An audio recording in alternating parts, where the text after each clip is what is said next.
All right, guys, it is a wild Wednesday, and we're going to come back and talk about birds that migrate. Well, Atticus doesn't migrate, but he's so cool we had to have him anyway. So stick around, because Wild Wednesday will be on when we come right back. Welcome back to Good Day Columbia. It is a Wild Wednesday here at Riverbank Zoo and Garden as we talk about birds today. That's what we're going to learn about. We're going to learn about birds that migrate. Kate from Riverbank Zoo and Garden, although Atticus here doesn't necessarily migrate, he's so cool we had to have him on the show. That's right. We like having Atticus around.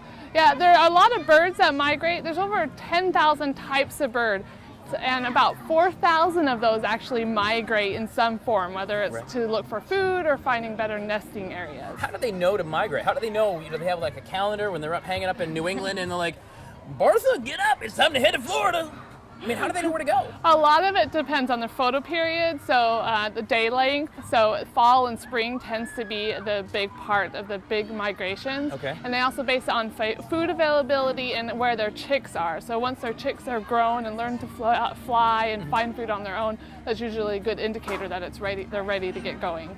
Now, what kind of birds? I mean, obviously, we all know ducks. We see the ducks flying north and south every season, and you know, you got the big flocks, right? Flocks, yeah. Not schools that'd be fish, right, Atticus?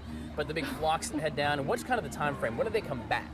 It depends on the bird. Some birds do very long migrations. So like the Arctic tern is one of the longest migrating birds. So they start in South America and fly all the way up to Alaska, which is about 22,000 miles. Yeah.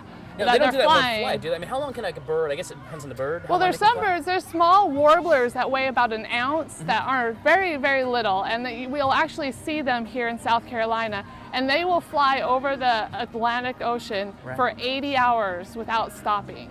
That's 1,800 miles they'll fly before they reach land where they can stop and rest. Good golly. And they prepare by that by eating a lot of food, so they have a lot of fat stores that helps them prepare for those long flights. Wow, that's awesome. Migration, kids. It's kind of what the folks do. What my grandmother did in New England. Came down to Florida. Let's talk about Atticus just real briefly, because we will come up. Hi, buddy. I love him. He is the coolest bird in the world. Yes, this is Atticus, and he is native to South Carolina. Okay. You can see great horned owls here in South Carolina year-round, and and they are hooting owl, as you demonstrate. So you can also hear them at night hooting, and that's a classic hooting call. All right. There you go. Are they really asking a question, or is that just kind of their call? That's just part of their call. Why is he staring at me right now? I think it's because you're hooting. All right. Hoot.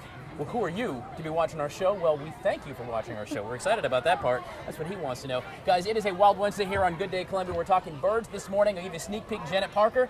Yeah, we're talking penguins in a few minutes, and there's some new ones you're going to meet as well. That's coming up in just a little while. As for me and Atticus and Kate, we'll be right here hanging out here at Riverbank Zoo and Garden. Who? We will, Atticus. Birds.